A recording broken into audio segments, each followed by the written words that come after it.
Is the Labour Party already halfway through its next leadership contest? And if so, does it even know it? It's a question few in Westminster dare to ask out loud, but the voters already are. Sir Keir Starmer, who only last year led Labour back into Downing Street with a historic victory, now finds his authority slipping through his fingers. 1 in 3 Labour voters, his own electoral base, says they have little or no confidence in him. Among the wider electorate, that number jumps to a staggering 58%. That isn't a gentle wobble in the polls, it's a political fault line. And if Starmer can't steady the ground beneath him, the party may soon be forced to choose whether to fall with him or cut loose and survive. Enter Andy Burnham, the name increasingly whispered not only in Labour circles, but in the wider political class.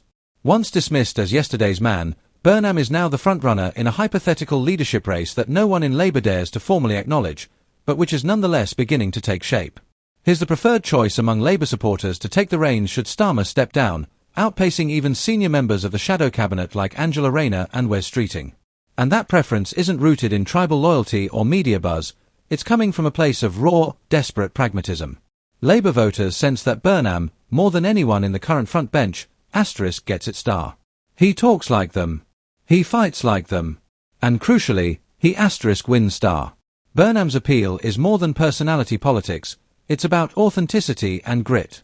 While Starmer has too often sounded like a lawyer reading a court submission, Burnham speaks with the conviction of a man who has seen the impact of political failure up close and personal.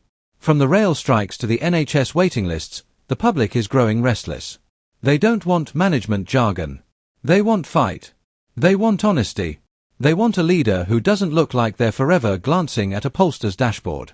In Burnham, they see someone who might just be willing to take risks and get his hands dirty. In Starmer, increasingly, they see little more than caution, calculation, and compromise. And the timing couldn't be worse for Labour. On May 1st, the country heads to the polls for crucial local elections, and the Tories, battered as they are, smell blood. Their slogan, lower taxes, better services, may be simplistic, but it's surgically targeted. The mess in Birmingham, where bin bags tower on the pavements like grim monuments to political failure, has handed Conservatives an attack line so devastatingly effective it barely needs dressing up. Vote Labour, get trash, they say, and tragically, there's not much Labour can say in response. Unite, a trade union that bankrolls Labour campaigns, is directly involved in the strike. The optics are horrendous. And the voters, who don't care for internal disputes, are judging the party by the stink outside their front doors. Meanwhile, Reform UK is staging its own insurgency. Nigel Farage is back, louder than ever, and his movement is no longer a fringe protest, it's shaping up to be a viable threat. With candidates now standing in almost every ward and a strong chance of winning the Runcorn and Helsby by-election, where Labour's own MP fell in disgrace, Reform is turning dissatisfaction into momentum.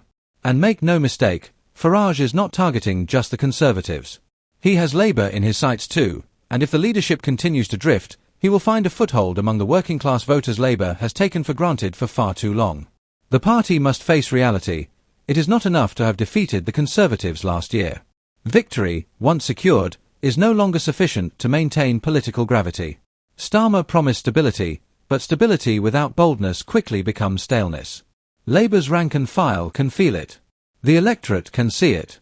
And unless Starmer can rediscover the fire that brought him to the top, the quiet murmurs for new leadership will become a roar. Some in the party will resist this idea, clinging to the outdated notion that unity means silence. But true leadership demands the courage to evolve, to acknowledge when something isn't working, and to act. Burnham represents not just an alternative figurehead, but a different mode of leadership altogether, one rooted in localism, action, and unapologetic working-class advocacy. The choice before Labour is stark. It can continue to tiptoe through a minefield of dissatisfaction, hoping that the electorate stays loyal despite its evident unease.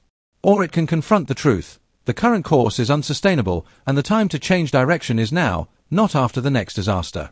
Andy Burnham isn't just the voters' favourite to succeed Starmer, he may be Labour's only shot at keeping the momentum it fought so hard to build. If the party ignores that reality, it may soon find that the people who put them in power are ready to throw them right back out.